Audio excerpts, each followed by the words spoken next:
Czy ktoś z was jest mi w stanie wytłumaczyć, o co w tym wszystkim chodzi? Jak w jednym z ostatnich filmów powiedziałem, że nie zajmuję się szlifowaniem bursztynów na zlecenie dla innych osób, to myślałem, że wreszcie będę miał trochę czasu na to, żeby zająć się swoimi własnymi okazami. Ale nie. Propozycje się zaczęły sypać, a niektóre z nich na tyle smakowite, że nie byłem sobie ich w stanie odmówić. I bursztyn, którym się dzisiaj zajmę, to właśnie jeden z takich smacznych kąsków. A dlaczego on jest dla mnie taki smaczny? Po pierwsze, primo dlatego, że jest to kolejny przedstawiciel pomorskich bezglebów na kanale. Znaleziona gdzieś pod Słupskiem. Piękna, nigdzie nie strzelona, nie popękana, ani w żaden inny sposób nie uszkodzona. Prawie 90-gramowa bryłka. I jak na bezgleby przystało, cała pokryta moją ulubioną, głęboko czerwoną korą. I to na tyle grubo, że właściwie ciężko jest zobaczyć, co się tam znajduje w środku.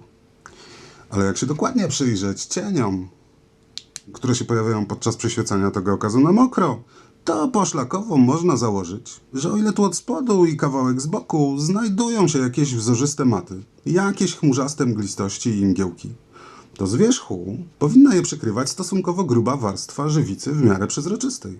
I jeśli by faktycznie tak miało być, to takie zestawienie w połączeniu z tą czerwoną korą ma duży potencjał na bardzo malowniczy krajobraz.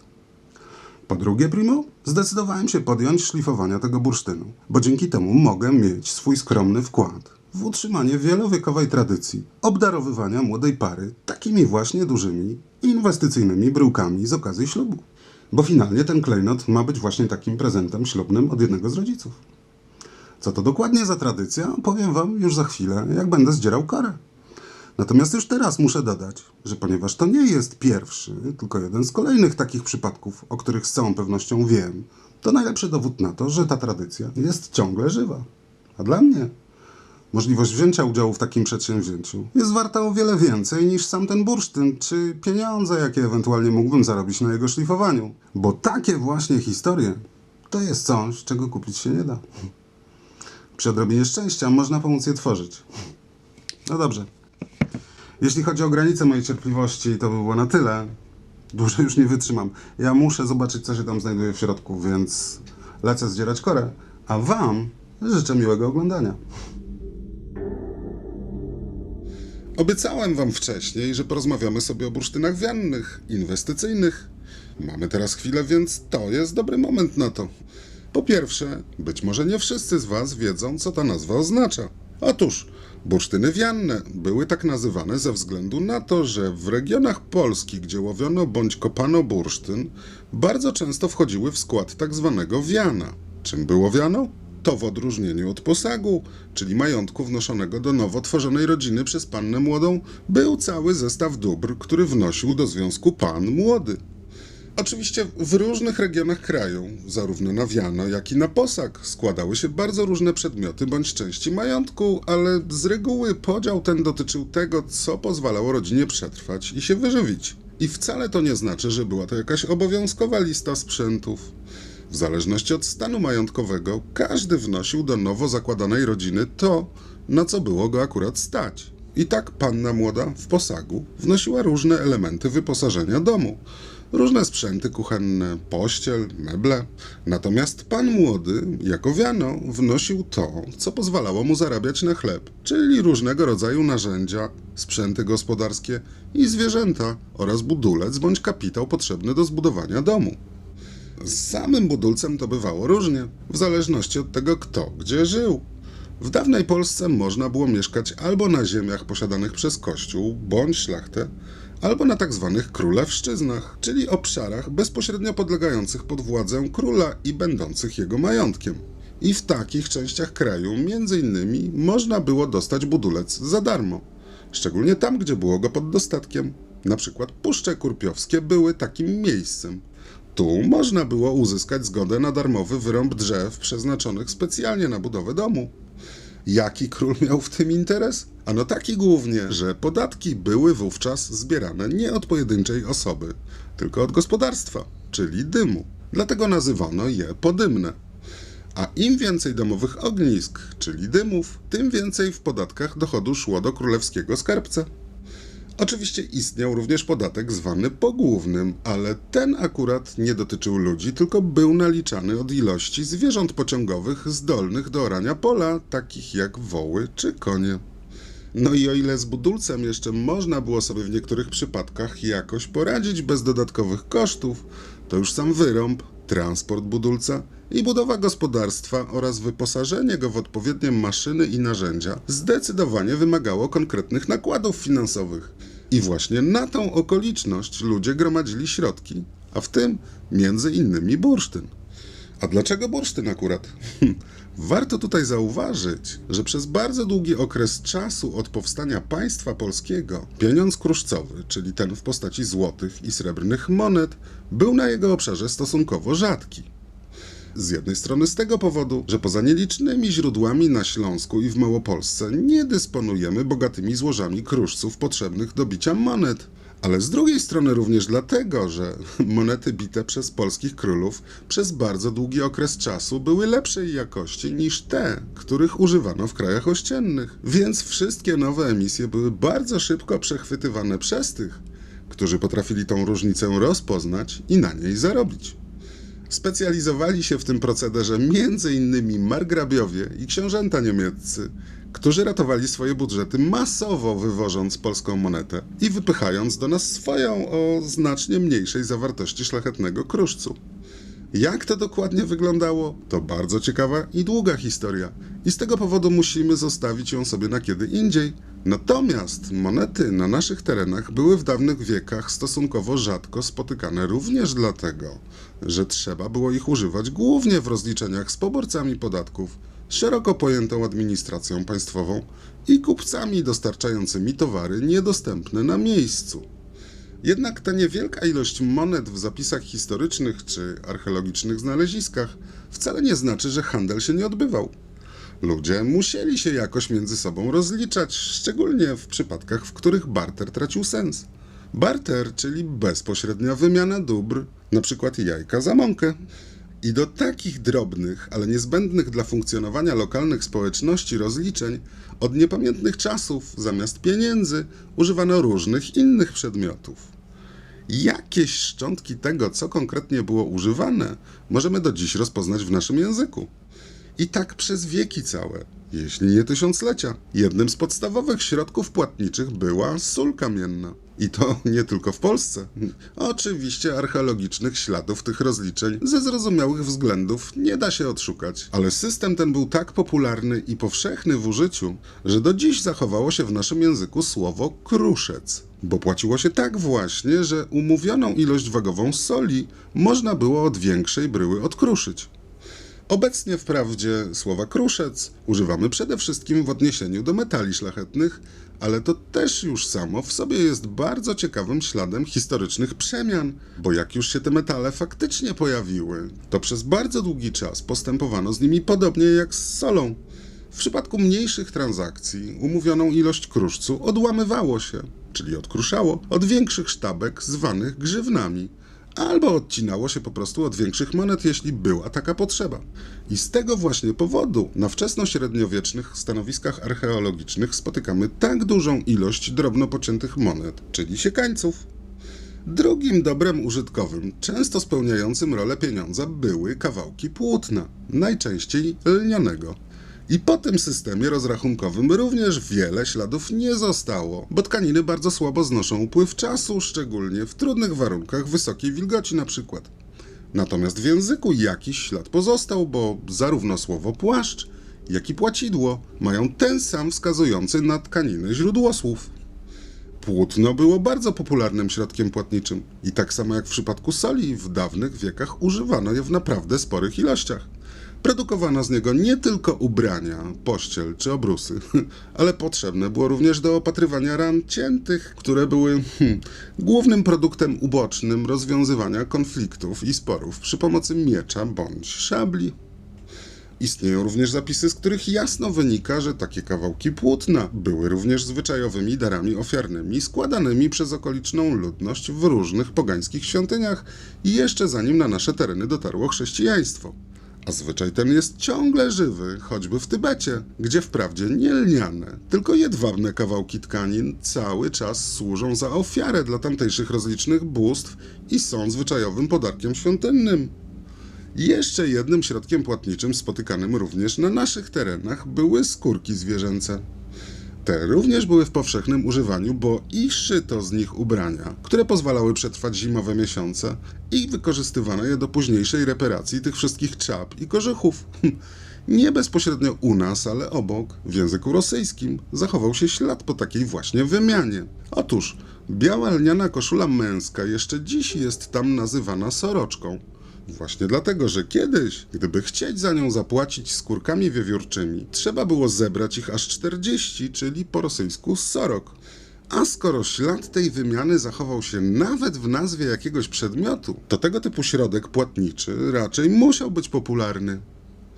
No dobrze, jak już ustaliliśmy, wszystkie powyższe metody płacenia służyły do małych, codziennych transakcji. Natomiast każdy z tych wcześniej wymienionych przedmiotów sprawiał trudności w przechowywaniu, więc średnio nadawał się do gromadzenia i utrzymywania wartości w dłuższym terminie. Sól mogła zamoknąć, a płótno czy skórki zbutwieć bądź zostać zjedzone przez mole. I tu właśnie na scenie pojawia się bursztyn, bo ten akurat ani się nie rozpuści od wilgoci, ani go robale nie zeżrą, więc do przechowywania nadaje się świetnie. W tych małych, codziennych transakcjach nie bardzo był przydatny, bo w odróżnieniu od soli czy metali szlachetnych, odkruszanie mniejszych części od większych brył bursztynu bardzo obniża ich wartość. Natomiast do większych rozliczeń, takich jak budowa domu czy zakup konia bądź wołu, był wręcz idealny. I dlatego w regionach, gdzie go pozyskiwano, miejscowa ludność używała go właśnie do realizowania takich większych transakcji handlowych. A ponieważ niecodziennie człowiek się decyduje na zakup domu czy konia, to też gromadzono większe bryły bursztynu na takie specjalne okazje, jak ożenek syna choćby. I z tego powodu właśnie takie duże bursztyny były nazywane wiannymi bądź inwestycyjnymi. I być może ciężko wam to sobie wyobrazić, ale ten system rozliczeniowy nie dość, że z powodzeniem funkcjonował jeszcze pod koniec XIX wieku na Pomorzu, gdzie choćby w sezonie połowu bursztynu można było płacić nim w karczmach, to jeszcze w latach 70. XX wieku, podczas budowy portu północnego w Gdańsku, pewien obrotny biznesmen przyjmował od pracujących przy tej budowie bursztyn w rozliczeniu za kurczaki sprzedawane z pobliskiego Rożna. Mam również wiadomości z Kurpiowszczyzny z tego roku, że dalej ten system rozliczeń pośród miejscowej ludności z powodzeniem funkcjonuje. A jeśli kiedykolwiek mielibyśmy przestać używać gotówki na rzecz rozliczeń cyfrowych, co uważam jest sprawą dyskusyjną co najmniej i nic wieszczyć na ten temat tutaj nie ma sensu. Natomiast gdyby faktycznie miało do tego dojść, to rozliczenia bursztynem, jak się okazuje, ciągle żywe w niektórych regionach kraju, mogą okazać się bardzo przydatnym rozwiązaniem, choćby w różnego rodzaju sytuacjach, powiedzmy, kryzysowych. No dobrze, frezowanie chyba już zakończone. To jeszcze wszystko się okaże w trakcie tej inspekcji, bo już na tym etapie jestem zmuszony podjąć kilka ważnych decyzji. W międzyczasie przetarłem bursztynka na szybko najgrubszym papierem, żeby się pozbyć tych śladów po frezie, bo one mocno zamylały, co tam się znajduje w środku. A dokładne obejrzenie tego wszystkiego będzie niezbędne do podjęcia decyzji, czy zostawić tu z góry te czerwone zwietrzenia i pęknięcia, czy wszystkiego tego się jeszcze pozbywać. Skąd taki dylemat w ogóle? Gdyby ten bursztyn miał w sobie więcej przezroczystości, w której pasma zachmurzeń mogłyby się jakoś bardziej rozwinąć, wątpliwości bym nie miał. Usuwałbym z góry wszystko, co tylko przeszkadzałoby nam to wnętrze oglądać.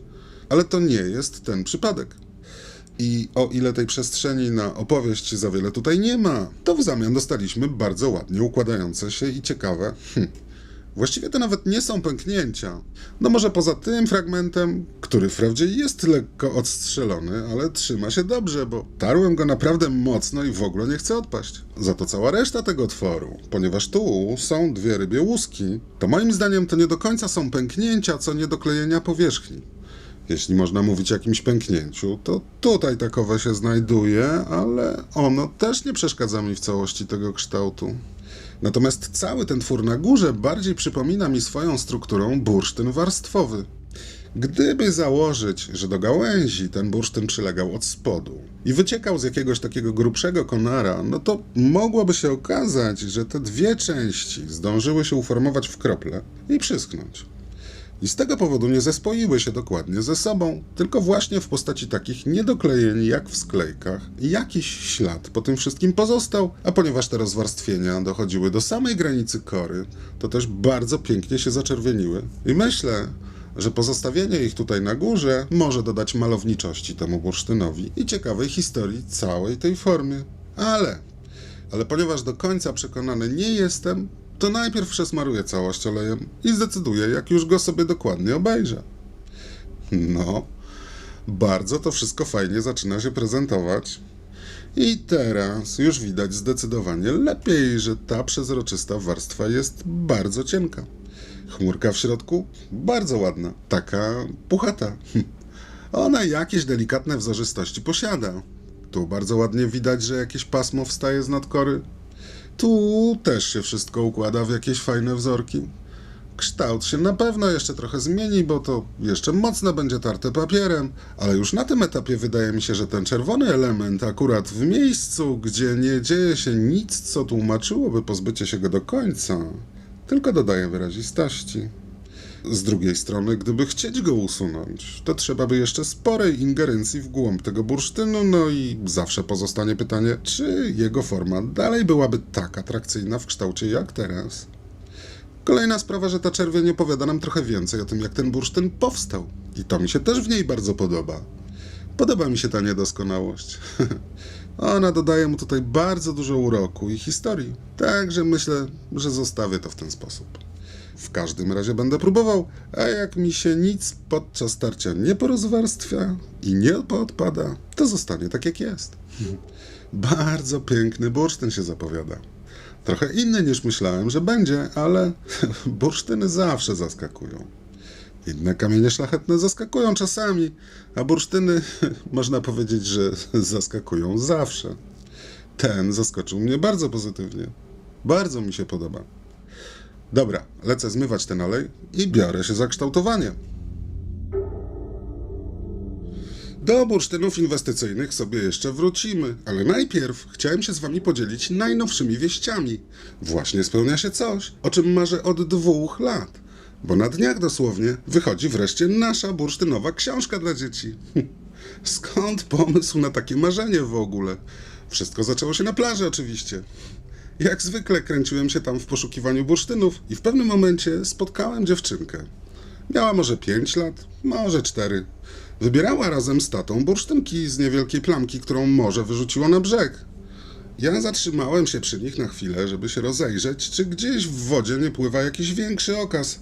Drobnicę z brzegu postanowiłem zostawić tej małej, bo widziałem, że zbieranie sprawia jej ogromną radość.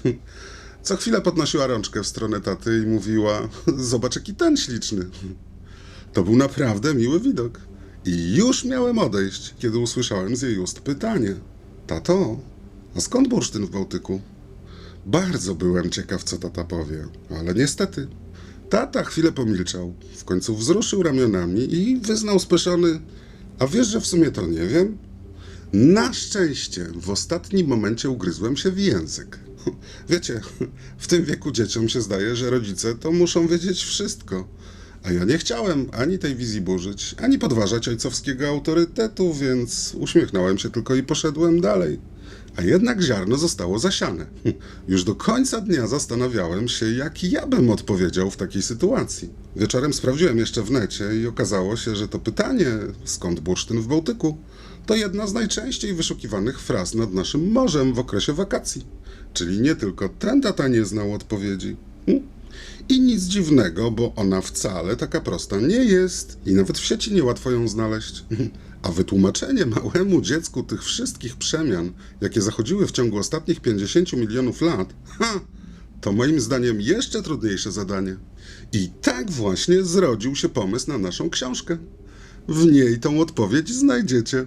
Ja postarałem się, żeby całość była łatwa do zrozumienia dla takiego 5-latka i ubrana w atrakcyjną formę bajki, a moja żona to wszystko pięknie i bogato zilustrowała. O was też pomyśleliśmy, bo książka jest przeznaczona do wspólnego czytania, pod kocykiem czy do poduchy, więc i literki są takiej wielkości, żeby było je dobrze widać, i sam tekst jest ułożony jak dla speakera w telewizji, tak żeby się go łatwo czytało na głos. Książka już się drukuje. Premiera jest przewidziana na 30 czerwca, więc moje marzenie o tym, żeby żaden tata, mama ani babcia nigdy już nie musieli zakłopotania z powodu tego pytania odczuwać, ma szansę spełnić się jeszcze w te wakacje. A specjalnie dla was przygotowałem rabat, dzięki któremu jeszcze w przedsprzedaży możecie kupić tą książkę taniej.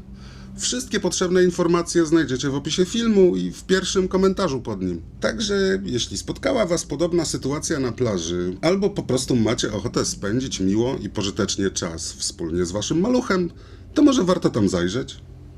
Dodatkowo do każdego takiego przedsprzedażowego zakupu jest przewidziana miła niespodzianka, ale żeby nie przedłużać, to już opowiadać o niej tutaj nie będę.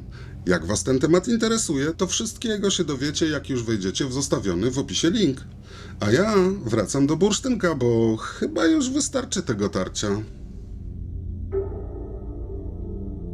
No i proszę. Trochę to zajęło, ale biorąc pod uwagę, jak to wszystko wygląda już teraz pod olejem, myślę, że warto było dobrze dopieścić ten bursztyn papierkiem. Wszystkie krzywizny z każdej strony już mi się podobają. Wszystkie te zagłębienia i wypukłości nabrały jakiejś takiej delikatności w sobie, więc ja już jestem zadowolony. A jeszcze bardziej mnie cieszy, że zostawiłem z góry te karminowe elementy, bo dzięki temu ta puchata chmurka jest nimi bardzo ładnie ozdobiona.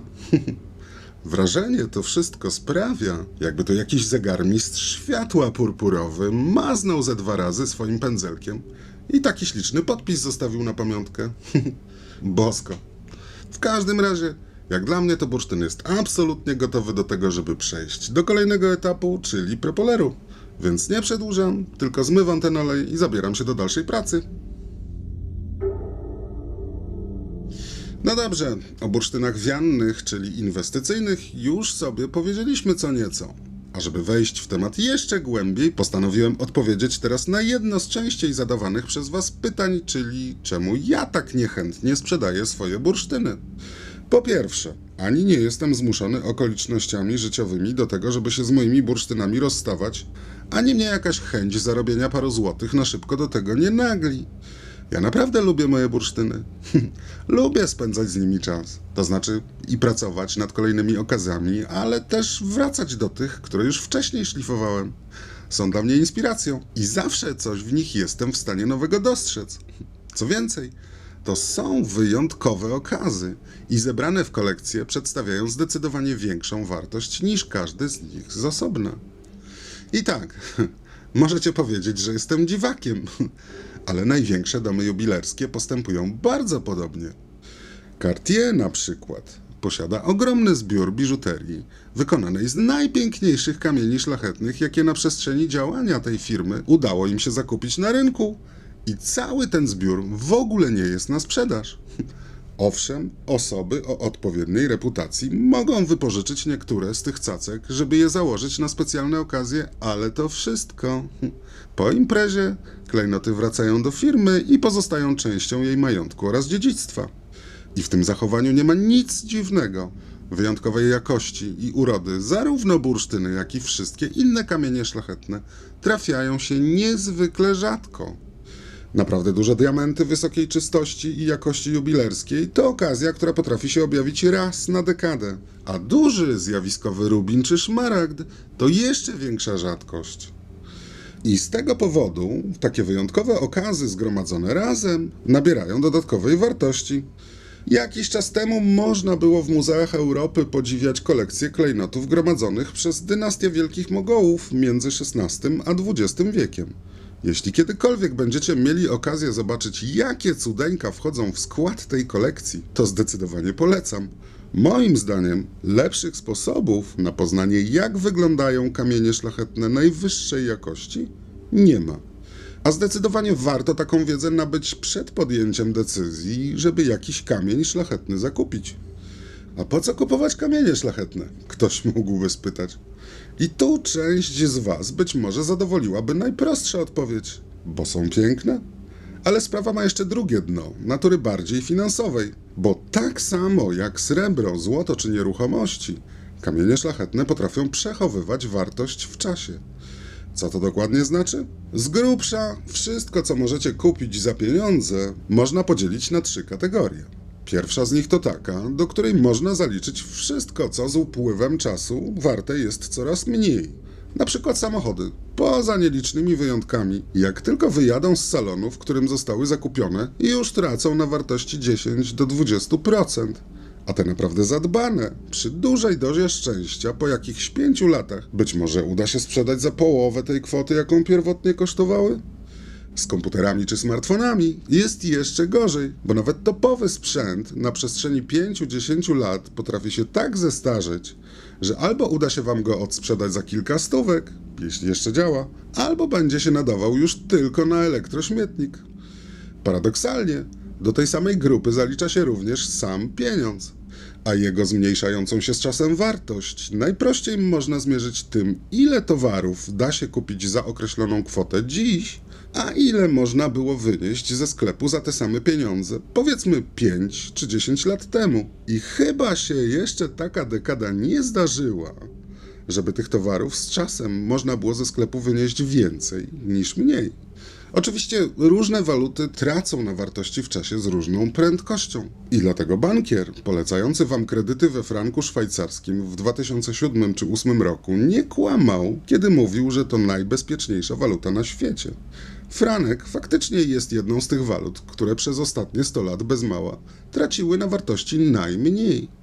Bankier po prostu nie powiedział wam, że jeśli zobowiążecie się spłacać wasze zadłużenie we franku, to istnieje bardzo duże ryzyko, że z czasem złotówek do spłaty tego zadłużenia potrzeba będzie coraz więcej i więcej. Ja miałem to szczęście, że wiedziałem o tej zależności, bo mój dziadek był numizmatykiem, ale jak próbowałem w tamtych czasach ostrzegać znajomych, to się tylko wymownie patrzyli, pukając w środek czoła. No nic, wyszło jak wyszło. Mniejsza z tym. Najważniejsze, że wy już teraz rozumiecie tą zależność i że możemy spokojnie przejść do drugiej grupy przedmiotów, czyli takich, które swoją wartość w czasie potrafią utrzymać.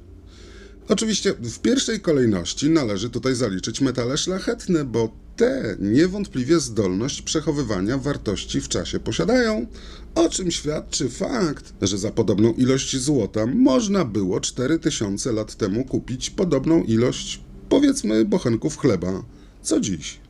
Z tego też powodu od średniowiecza do XIX wieku posługiwano się w całej Europie podwójnym systemem walutowym. Pierwszy z nich, przeznaczony do rozliczeń na rynkach lokalnych, składał się z monet o różnych nazwach, z których wszystkie z czasem, z każdą nową emisją, ważyły coraz mniej i zawierały coraz mniejsze ilości szlachetnych kruszców. Drugi system, służący do rozliczeń międzynarodowych i dużych transakcji handlowych, składał się z dukatów, florenów i talarów, czyli z monet, które w całym tym okresie ważyły mniej więcej tyle samo i zawierały niezmienioną ilość czystego złota bądź srebra. A to bardzo ułatwiało wszystkie transgraniczne rozliczenia i pozwalało całkowicie obejść wszelkie sztuczki i kombinacje stosowane na lokalnych walutach. I właśnie do tej samej grupy przedmiotów zaliczają się kamienie szlachetne, a w tym również i bursztyn. Oczywiście jak na każdym rynku, tak i tutaj rządzi przede wszystkim prawo popytu i podaży, więc w krótkim terminie wyceny poszczególnych okazów mogą się wahać w obie strony, ale w długim okresie czasu, powiedzmy 10 lat i więcej, tą podstawową zdolność do trzymania wartości w czasie bursztyn utrzymuje. Dlatego dawni rybacy czy kopacze bursztynu, bryły o wyjątkowej urodzie i wielkości woleli trzymać na specjalne okazje, niż sprzedawać od razu po znalezieniu, bo ile by pieniędzy nie dostali, te z czasem i tak mogły im kupić coraz mniej. A jeśli akurat niepotrzebne im były środki na bieżące wydatki, no to żeby tą wartość ze sprzedanego bursztynu jakoś uchronić, trzeba było podejmować kolejne, w gruncie rzeczy niepotrzebne wysiłki i wymieniać te pieniądze stosunkowo szybko na cokolwiek innego, co posiada tą samą zdolność do trzymania wartości w czasie co bursztyny. No to po co się męczyć? Ja wychodzę z podobnego założenia co dawni bursztyniarze. Tym bardziej, że zupełnie nie rozumiem, po co miałbym sam sobie tej zgromadzonej wartości jeszcze odejmować niepotrzebnymi kosztami z tytułu zobowiązań podatkowych. Natomiast wam nic doradzał w tym temacie nie będę. Każdy człowiek ma inną sytuację finansową i musi sam ocenić, co mu się bardziej opłaca. No, i papierkiem 2000 już przejechane elegancko. Powierzchnia do następnej fazy pracy przygotowana idealnie, czyli miseczkę z wodą możemy odstawić, bo papierami już nic więcej robić tutaj nie zamierzam. Czas się brać za szmatę i pastę i narzucać końcowy poler. Teraz powinno pójść już w miarę szybko, jak na tej wielkości bursztyn oczywiście, bo powierzchni do wypolerowania wbrew pozorom jest trochę. A dokładnie pooglądamy sobie to cudo z bliska, tradycyjnie już, na sam koniec. To naprawdę niesamowite, jakie natura ma zamiłowanie do pewnych kształtów i jak bardzo preferuje jedne w stosunku do innych. Ten bursztynek na przykład od dłuższego czasu coraz bardziej przypomina mi meduzę. Szczególnie z tymi czerwonymi plamkami z wierzchu. One też mają takie kolorowe dodatki. Nawet te nasze, bałtyckie. Chociaż ta akurat to bardziej taka oceaniczna, większa. I muszę się wam przyznać, że im bardziej ten kształt mi się z meduzą kojarzył, tym bardziej zacząłem się zastanawiać, czy to aby na pewno dobrze. W końcu to ma być prezent ślubny dla młodej pary, a meduzy, no cóż, najlepszej sławy nie mają. Ale zagłębiłem się w temat i o ile ta mitologiczna meduza faktycznie nie grzeszyła za bardzo ani urodą, ani charakterem, to już sam jej wizerunek miał zupełnie inne znaczenie. A mianowicie był używany jako apotropaion, czyli ochronny amulet. Sama Atena nosiła wyrzeźbioną na napierśniku meduzę. Zresztą nie tylko ona, bo i niejednemu bohaterowi greckich mitów zdarzało się ozdabiać w ten sposób swoją zbroję czy tarczę. Wierzono wówczas, że wizerunek meduzy onieśmiela wrogów, odbiera im chęć do walki i spowalnia ruchy i w ten sposób chroni osoby, które go noszą. I choćby z tego powodu uważam, że to jednak może być dobry prezent dla młodej pary. Inna sprawa, że meduzy to niesamowicie ciekawe stworzenia, bo mimo tego, że ich ciała są super delikatne, to jednak można je znaleźć w najgłębszych miejscach oceanu. A to oznacza, że są w stanie znieść niesamowite ciśnienia, ogromne naprężenia i ilości atmosfer. No i co tu dużo ukrywać? Związek między dwójką młodych ludzi. Jeśli ma przetrwać wszystkie te życiowe zakręty, które przez lata na pewno się gdzieś tam będą pojawiać, no to też powinien mieć taką zdolność do znoszenia niesamowitych wręcz naprężeń i ciśnień. To z jednej strony, a z drugiej, mimo pozornej bezbronności, meduzy są wyposażone w niewidzialną, ale nierzadko śmiercionośną broń. Oczywiście mam tu na myśli całą masę różnych trucizn i neurotoksyn, którymi są one w stanie bronić się przed wszystkimi, którzy mieliby ochotę je zjeść. I nawet przez ten pryzmat patrząc, to też bardzo dobrze. Bo czyż nie byłoby świetnie, gdyby każdy taki nowy związek posiadał zestaw jakichś tajemnych mocy, dzięki którym mógłby się obronić przed wszystkimi, którzy mieliby ochotę go skonsumować bądź zniszczyć? Moim zdaniem ten bursztyn meduza to może być bardzo dobry amulet ochronny na nową drogę życia. Także mi nie pozostaje już nic innego, jak życzyć szczęść Boże młodej parze, a meduza już się zajmie całą resztą. Bardzo piękny okaz. I bardzo się cieszę, że miałem okazję z nim pracować. A teraz już czas na ucztę.